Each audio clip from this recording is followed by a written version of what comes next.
Muy buenas, bienvenidos otra vez, bienvenidos a la serie Los Otros del 36, segunda parte de la biografía de doña Clara Campoamor. Habíamos dejado a Clara Campoamor en San Sebastián el día 6 de abril de 1931 en un mitin pro amnistía junto con Miguel Unamuno para que los presos políticos que quedaban en las cárceles españolas, sobre todo después de los movimientos insurreccionales tanto de Jaca como posteriormente el de Cuatro Vientos, los juicios en marzo contra el gobierno provisional de la República, había habido una serie también de movimientos dentro de la Facultad de Medicina en Madrid, si lo recuerdan ustedes de haber visto la serie Hacia la Guerra Civil, aquellos capítulos previos justo al advenimiento de la República. Bien, pues en San Sebastián le va a pillar el día 14 de abril precisamente el advenimiento de la República en varias ciudades españolas y va a intentar formar parte del partido de Manuel Azaña, de Acción Republicana.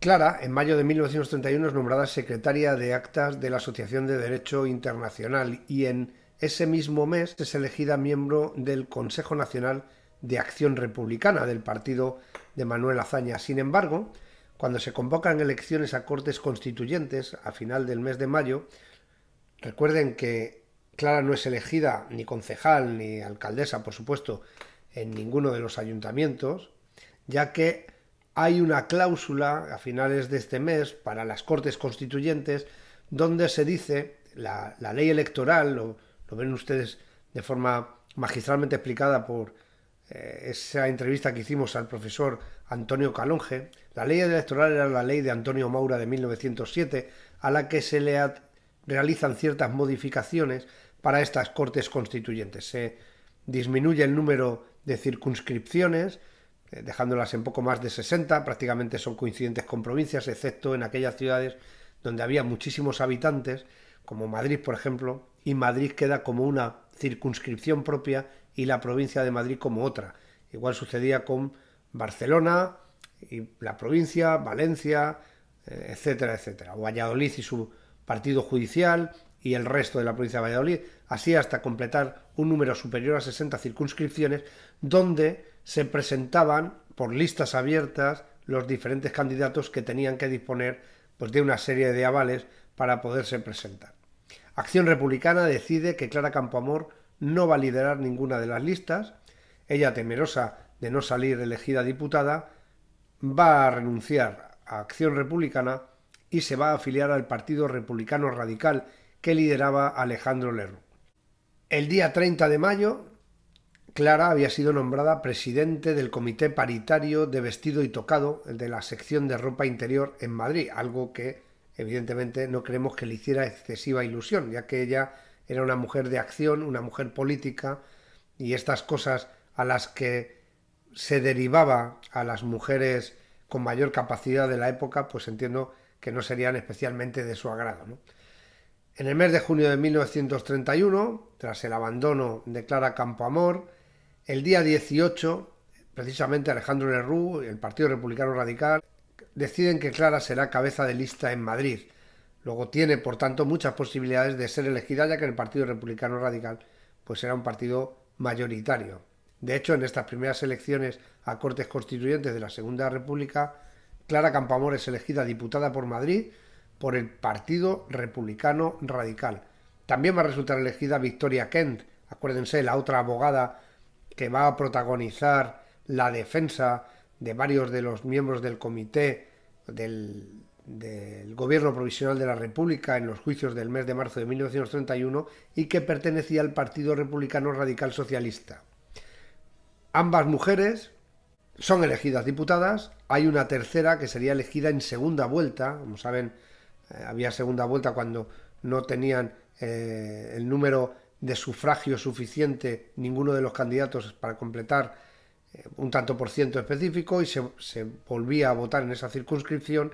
En esa segunda vuelta entraría la tercera mujer, pero ya en el mes de noviembre, después de que se discutiera el artículo donde se explicaba en la Constitución la posibilidad de que votaran las mujeres, sería Margarita Nelken, que pertenecía al Partido Socialista Obrero Español. Luego tenemos una en el Partido Republicano Radical, otra, Victoria Kent, Partido Republicano Radical Socialista, la tercera del Partido Socialista Obrero Español, aunque Margarita Nelken al final acabaría militando en el Partido Comunista de España. El 28 de julio de 1931, Clara Campoamor es elegida miembro de la Comisión Constitucional, los que iban a desarrollar el articulado de la futura Constitución, que después se iría aprobando y modificando en las discusiones pertinentes en las Cortes Españolas, como así se hizo durante varios meses, artículo por artículo y de forma concienzuda.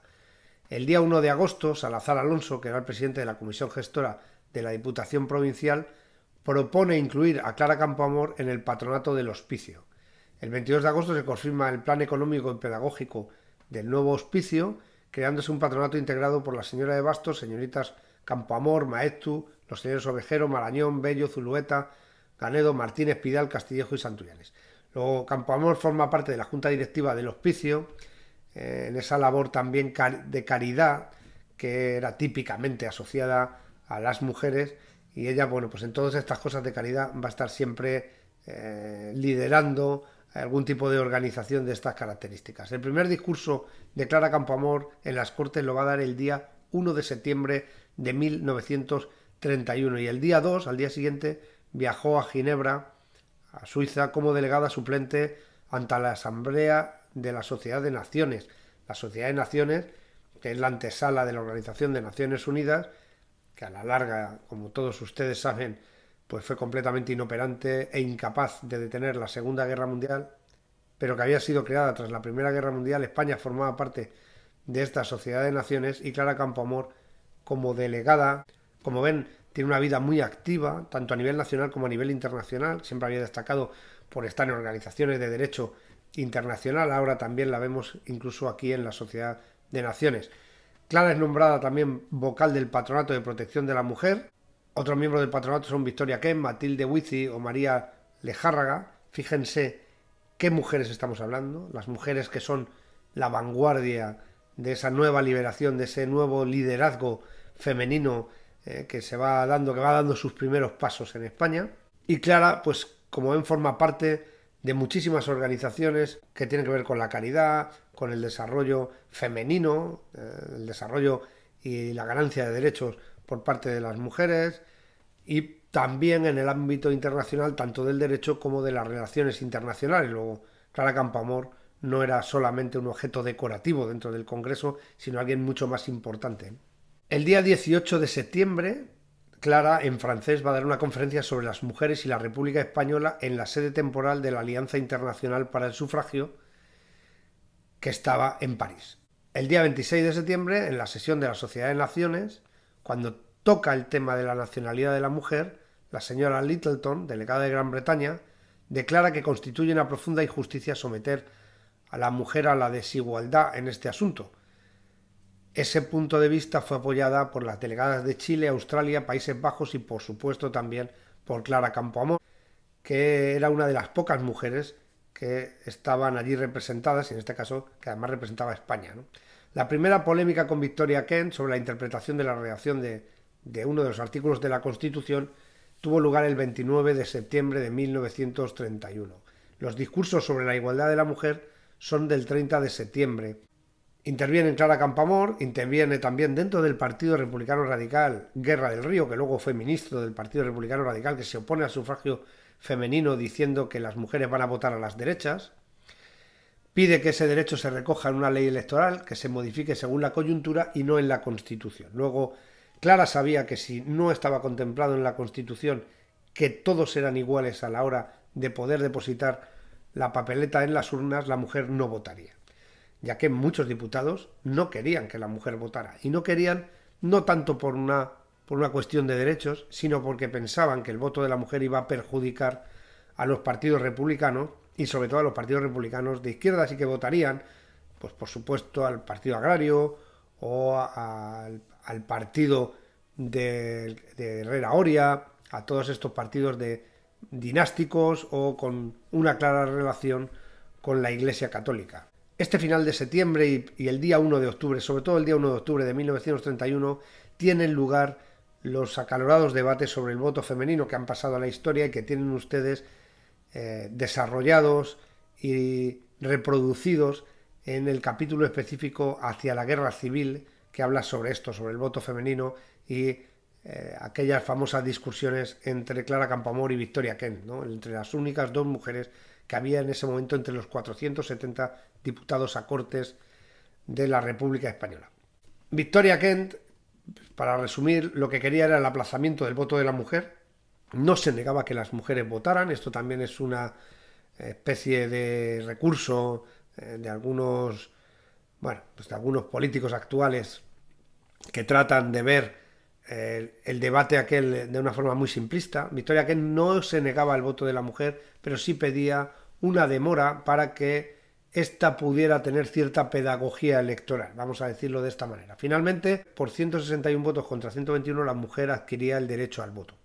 Derecho al voto que ya había sido aprobado en la ley, o que está tipificado en la ley del régimen local, en la ley que fue desarrollada o que fue creada por José Calvo Sotelo, también en la ley del régimen provincial de 1925, 1924 y 1925, una del régimen local y otra del régimen provincial, donde las mujeres podían votar, no todas las mujeres, sino aquellas emancipadas, que no fueran prostitutas, cabezas de familia, viudas, etcétera, y que tuvieran su propio sustento, ¿no? Que se ganaran su propio sustento. En total estábamos hablando aproximadamente de un 30% de las mujeres españolas, entre un 25 y un 30% de las mujeres españolas que podían haber votado en caso de que hubiera habido elecciones. Como todo el desarrollo legislativo de la dictadura de Primo de Rivera no se puso sobre la mesa a la hora del voto del día 12 de abril de 1931, las mujeres no votaron en las elecciones municipales, a pesar de que estaba en la ley del régimen local. Luego, no hubo voto femenino de facto hasta las elecciones de 1933. Las mujeres podían haber votado porque ya estaba en la Constitución en las elecciones al Parlamento de Cataluña de 1932, pero Francesc Macià se negó diciendo que no estaba preparado el censo que sin embargo apenas unos meses después sí que estaba listo para las elecciones del mes de octubre de 1933, que fueron las segundas elecciones a las Cortes españolas. El 15 de octubre de 1931, Clara Campoamor en las Cortes también va a hacer un discurso en favor del derecho al divorcio. Derecho al divorcio que estaría también, por supuesto, contemplado en la Constitución, y que luego ella sería claramente activista porque protagonizaría, como abogado ya, bueno, pues algunos de estos divorcios, los más sonados, los más populares. No hubo muchos divorcios en España durante la República, pero sí que hubo gente muy importante que se divorciaba, vamos a decirlo de esta manera, ¿no? El día 15 de octubre se nombra a Victoria Kent y a Clara Campoamor vocales suplentes del Tribunal de Apelación del Consejo Superior de Protección de la Infancia, ¿no? De nuevo, las dos mujeres, todo lo que tiene que ver con caridad, protección de la infancia, protección de la mujer, bueno, pues prácticamente eran las mismas siempre, que estaban en un montón, en multitud de organizaciones y de asociaciones. En 1931, concretamente en el mes de octubre, Clara Campoamor funda la Unión Republicana Femenina, cuyo objetivo principal era orientar el voto de las mujeres hacia partidos republicanos, ¿no? Hacer esa pedagogía que reclamaba Victoria Kent en aquel famoso debate entre las dos. El día 29 de octubre va a visitar el Nuevo Hospicio, haciendo entrega de pañales y de, bueno, pues de una serie de artículos que se habían conseguido a través de las recaudaciones por parte de la asociación que regentaba el hospicio, ¿no? El hospicio se va a rebautizar como Colegio Pablo Iglesias, en homenaje al antiguo líder del Partido Socialista Obrero Español que había fallecido en 1926. El homenaje de la Asociación Nacional de Mujeres Españolas a Clara Campoamor se produce el 15 de noviembre de 1931. Clara empieza a cobrar gran importancia y gran fama, ya no como algo meramente folclórico, sino de forma contundente. Es una líder entre las mujeres. El día 19 de noviembre de este año, también de 1931, se aprueba la elección de Margarita Nelken, que es la tercera mujer que entra y promete el cargo el 20 de noviembre, como hemos explicado antes. Además, creo recordar que fue por Badajoz. El 1 de diciembre de 1931, algunos miembros de las derechas que habían votado a favor del voto femenino abandonan la Cámara por todo lo relacionado con el articulado que habla de las órdenes religiosas, de el cese de la Iglesia dentro de la enseñanza, en fin, de todo esto que se considera como un ataque a la Iglesia por parte de los partidos católicos. Como decimos, estos abandonan las Cortes y hay un último intento de echar abajo el voto femenino mediante una enmienda que se rechaza por tan solo 131 votos en contra y 127 a favor. Vota en contra, por supuesto, Clara Campoamor. Victoria Kent vota a favor de retirar el voto femenino y Margarita Nelken se va a ausentar aquel día de las Cortes junto con otros compañeros suyos del Partido Socialista Obrero Español. Luego de 3 mujeres, solamente vota una contra la enmienda contra el voto femenino, que fue Clara Campoamor, otra en contra y otra se ausenta, ¿no? En esta época, más o menos, finales de 1931-1932, la propia Clara Campoamor reconocería posteriormente que se afilió a la masonería. Luego sería masón, mujer masón o masona. Perdónenme si no acierto con el adjetivo. Hoy día es hartamente complicado saber exactamente, bueno, pues eso, si el adjetivo en este caso es aceptado como femenino.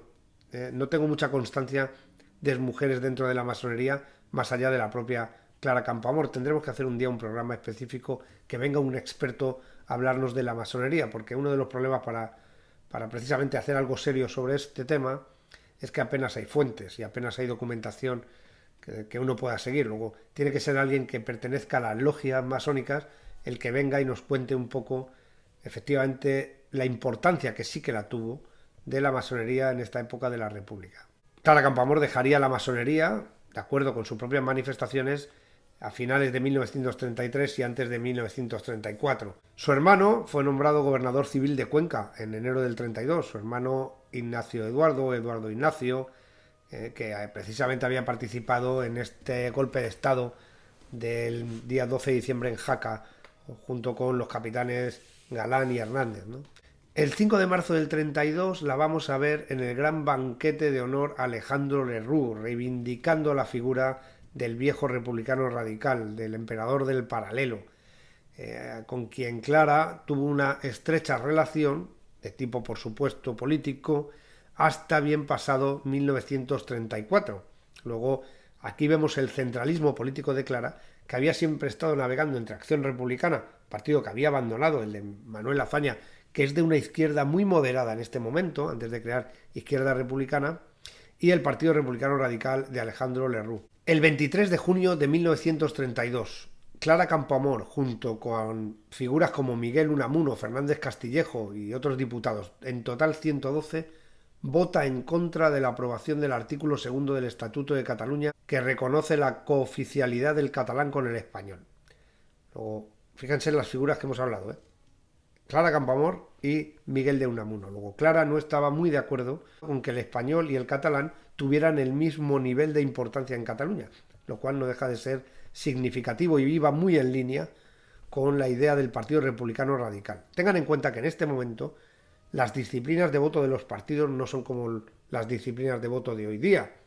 Los diputados muchas veces hacían de su capa un sayo y tomaban la decisión que ellos creían oportuna sin obedecer específicamente a las órdenes del partido, ¿no? Pero en este caso, Clara, evidentemente, va muy en la línea de Alejandro Lerroux y de todos los miembros del Partido Republicano Radical. El día 6 de septiembre de 1932, en las Cortes, va a presentar una enmienda a favor de la supresión del delito de adulterio, que todavía estaba en vigor, delito que evidentemente se iba a discutir en la reforma del Código Penal y que pues quedaría abolido, ¿no? Clara iba a renunciar a presidir el jurado mixto del tocado y del vestido el 28 de abril de 1933. Como ven, pues no estaba ya en esa línea, ella ya había adquirido un nivel de importancia político mucho mayor que aquello del tocado y del vestido. No era precisamente su fuerte era el derecho, su fuerte era la política, su fuerte era la defensa de derechos de la mujer. Y llegamos al 19 de noviembre de 1933, las elecciones. Después de que Manuel Azaña dimitiera, de todo el gobierno en pleno dimitiera, primero intenta Alejandro Lerroux continuar con un gobierno republicano, pero al final, bueno, pues todo esto que venía derivando de la crisis de Casas Viejas, nadie tiene una mayoría en las Cortes, el Partido Socialista Obrero Español decide no formar parte nunca más de los gobiernos republicanos en este momento. Alejandro Lerroux tampoco puede formar gobierno. Al final Martínez Barrios, también del Partido Republicano Radical, asume las tareas de gobierno y se decide ir a elecciones. En estas elecciones, la del 19 de noviembre de 1933, Clara Campoamor no es elegida. Aunque la CEDA es el partido más votado, Alcalá Zamora encarga formar gobierno al Partido Republicano Radical de Alejandro Lerroux. Lerroux va a nombrar a Clara directora general de Beneficencia y Asistencia Social, que una dirección general, como saben, bueno, pues está por debajo de un ministerio, pero al fin y al cabo es un cargo público de cierta y relevante importancia, ¿no? Va a continuar también con sus responsabilidades a nivel internacional y así en mayo del 34 sería delegada suplente en la sesión anual de la Conferencia Internacional del Trabajo, que iba a iniciar sus trabajos en Ginebra el 4 de junio de ese año, del año 1934. Volverá otra vez a la Sociedad de Naciones como parte de la delegación española en la 15ª Asamblea del 10 de septiembre de ese año, de 1934. El 30 de septiembre el gobierno Samper va a nombrar 40 consejeros del Consejo Nacional de Sanidad y Asistencia Pública y uno de ellos, entre las 3 mujeres que se nombran, estaría Clara Campoamor junto con Elisa Soriano y Esmeralda Castells. El día 4 de octubre entran 3 ministros de la CEDA, que era el partido más votado en el gobierno. Todo esto precisamente lo estamos desarrollando en la serie de Hacia la Guerra Civil.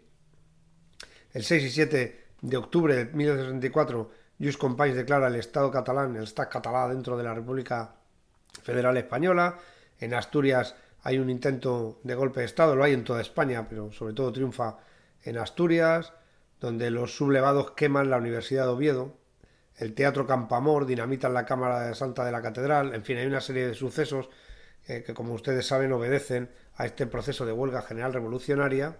Y Clara Campoamor va a quedar muy impactada de estos hechos, porque hay muertos entre las fuerzas de orden pública, hay muertos entre la Guardia Civil, se asesina también a una serie de religiosos en una primera fase. En la segunda fase, la fase de recuperación del territorio conquistado por la Alianza Obrera, que formaban Partido Comunista de España, Partido Socialista Obrero Español y anarquistas en la zona de Asturias, en el resto no se consiguieron unir. Bueno, pues después habrá una represión bastante dura, legionarios, regulares, militares también, parte de la división orgánica que venía desde Galicia y que también tenía responsabilidades en Asturias, la 6ª División Orgánica, que estaba liderada en ese momento por el general López de Ochoa, que es el director en el terreno o el jefe en el terreno de las fuerzas que sofocan la rebelión. Teniente coronel Yagüe mandaba las unidades de la Legión y de las tropas que vienen de África, y hay una serie de controvertidas decisiones, aunque López de Ochoa va a intentar por todos los medios evitar la represión, los juicios sumarísimos y los fusilamientos.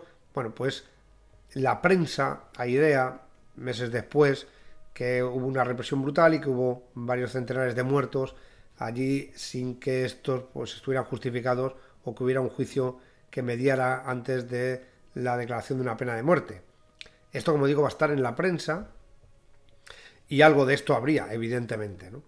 Bien, Clara Campoamor, como digo, muy impactada por esto, va a llegar al día 23 de febrero de 1935 y va a dejar el Partido Republicano Radical, reprochándole a su líder, Alejandro Lerroux, la represión en Asturias. El 4 de julio va a tener un accidente atropellando con su automóvil a un joven vaquero de 21 años, que afortunadamente va a sobrevivir, pero que será algo que también la dejará bastante conmocionada. Luego, Clara poco a poco va a ir cada vez más desligándose de su vida política, va a ir cobrando menos importancia y va a tener una serie de sucesos también en su vida particular, pues que van a hacer que se vaya deteriorando, digamos, su capacidad para poder asumir o para poder estar en la primera línea política. En julio de 1935 le va a plantear a Casares Quiroga su deseo a Casares Quiroga, con el que tenía relación porque la había nombrado vocal de una de estas organizaciones, de entrar en Izquierda Republicana. El Partido Izquierda Republicana se va a conformar en este año en una mezcla del Partido Republicano Radical Socialista, que lideraba en este momento Marcelino Domingo, una de las dos partes del Partido Republicano Radical Socialista que había quedado tras la decisión, también del Orga, donde estaba Casares Quiroga, de la Organización Republicana Galleguista, también la escisión del Partido Republicano Radical, la que había liderado Martínez Barrios, que habían dejado a Alejandro Lerroux por pensar que este había llevado una deriva hacia la derecha. Este partido liderado por Martínez Barrios, también va a formar parte de Izquierda Republicana. Luego es una mixtura, por supuesto, junto con lo que quedaba de Acción Republicana, liderada por Manuel Azaña, que va a ser a su vez,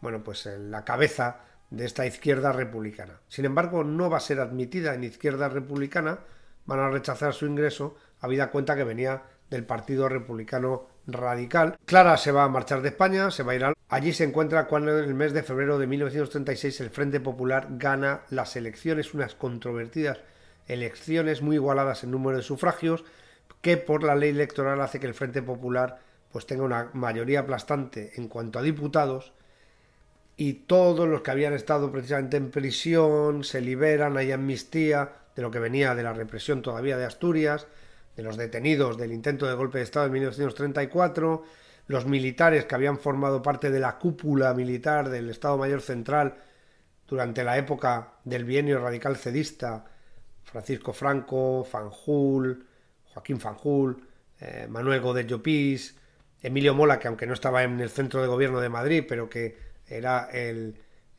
jefe del ejército de África. Bueno, pues los cuatro son lanzados a asumir responsabilidades menores, a las islas, dos de ellos, Fanjul prácticamente separado del servicio, y Emilio Mola, bueno, pues es destinado a Navarra, a mandar una brigada y a ser el gobernador militar de Navarra, de Pamplona. Y esto poco a poco va a ir llevando, como todos ustedes saben, después de una serie de asesinatos, el asesinato del teniente Castillo, de José Calvo Sotelo, es el mes de julio de 1936.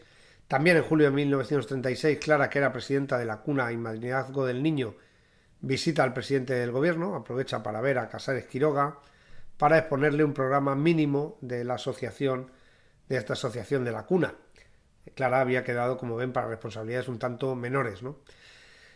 El 17, 18, 19 y 20 de julio tiene lugar la sublevación de una parte del ejército, en otro golpe de Estado, que fracasa de inicio, solo triunfa en algunas partes del país, y esto nos llevará a la terrible guerra civil. ¿Qué va a pasar con Clara Campoamor durante la guerra civil? En un principio le pilla en Madrid, en el Madrid del terror, el Madrid de las checas, el Madrid de los fusilamientos. Ve como antiguos compañeros suyos de partido, del Partido Republicano Radical, como Rico Abelló, gente que había estado en el gobierno con el Partido Republicano Radical o que habían tenido asociación con él, como Melquiades Álvarez, que son fusilados, que son asesinados, y decide marcharse para evitar que ella pudiera caer en la misma trampa. Deja Madrid el 6 de agosto, apenas 2 semanas después del golpe de Estado, y se embarca en un avión de bandera alemana rumbo a Italia.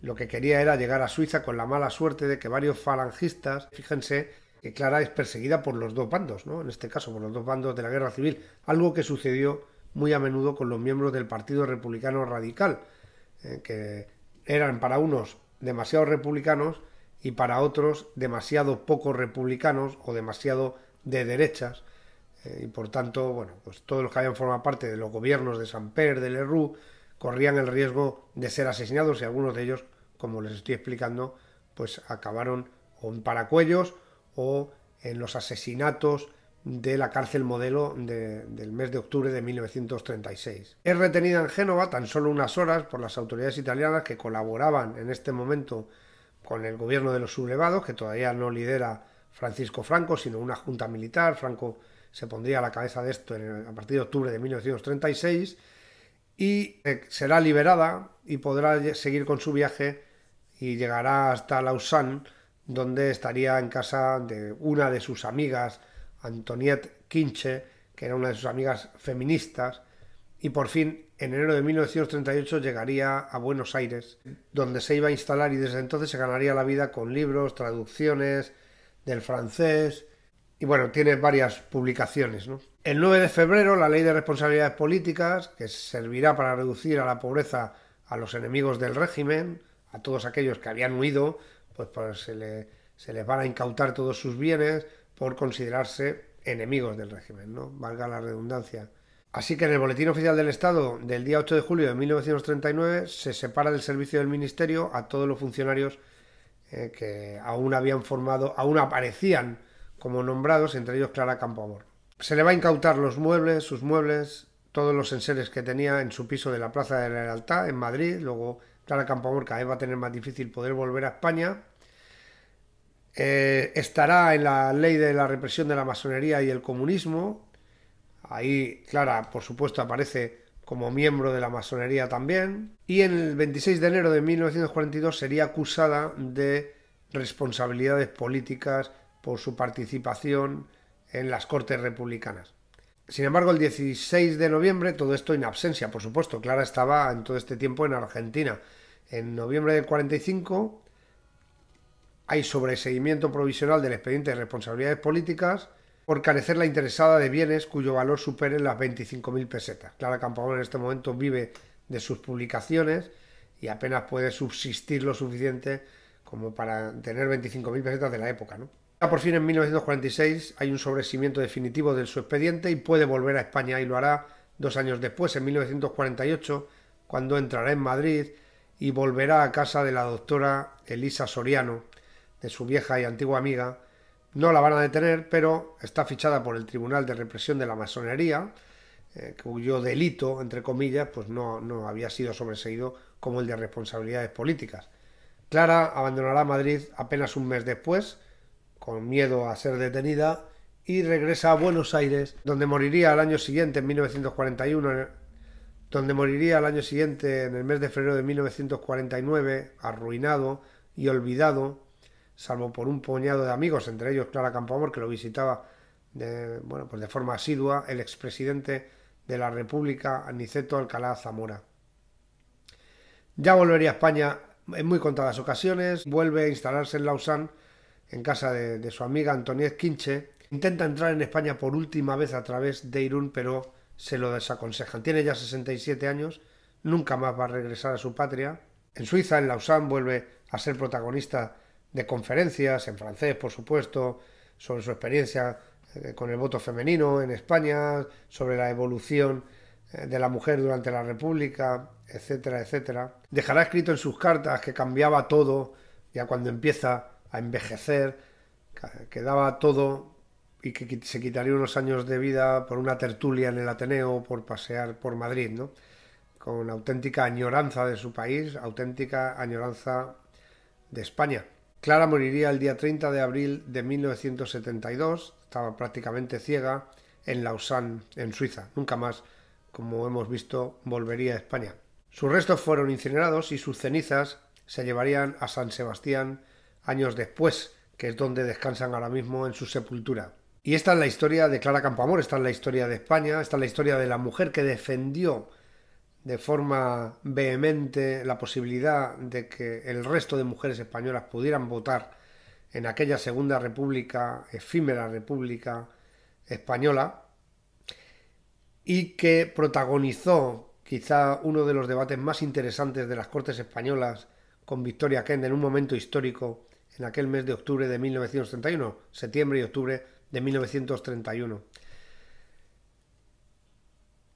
Clara Campoamor, como saben, en los últimos años ha sido recordada, ha sido reconstruida su historia, han vuelto a hablarse se ha vuelto a hablar de los debates en cortes con Victoria Kent. También ha sido manipulado todo su legado y bueno, pues se le ha atribuido en la izquierda, en la derecha, que si la derecha no quería el voto, que la izquierda sí, que la izquierda no, que la derecha sí. En fin, ya han visto como todo es ni tan simple ni tan complicado, sino todo lo contrario, ¿no? Clara Campoamor fue una mujer de centro político, situada en el centro político, que intentó pertenecer a la izquierda republicana, era republicana de corazón y republicana de convencimiento, estuvo en la masonería, defendió el voto de la mujer y perteneció a un partido, al Partido Republicano Radical, que estaba y se situaba en el centro de la política española y que acabó durante ese Madrid del año 36 y 37, hasta primeros del año 37, bueno, pues muchos de sus miembros acabaron incluso asesinados por las checas del Partido Socialista, del Partido Comunista, o las pocas checas que hubiera del anarquismo en Madrid. Este es un hecho contundente. Luego, no podemos situar a Clara ni en el socialismo, como la sitúan a veces, ni la podemos situar tampoco en la parte más de derechas del Partido Republicano Radical. Yo creo que en un término medio está la situación real, ¿no? Y esta es la historia, como digo, de Clara Campoamor, la historia de España, la historia de esa generación que les tocó vivir pues estos tiempos tan convulsos, la dictadura de Primo de Rivera, la República, la Guerra Civil posterior, lo que vino después, la posguerra, ¿no? Que para los que habían perdido la Guerra Civil pues fue especialmente dura, el exilio, el poder volver a España apenas 3 veces y en muy contados días, y siempre con el temor de ser detenida y de ser juzgada en su propio país. Muchas gracias por todo, gracias por ver los vídeos, gracias por darle al me gusta, gracias por su interés, por sus comentarios, gracias también por sus correcciones, que siempre son bienvenidas. Nos vemos en el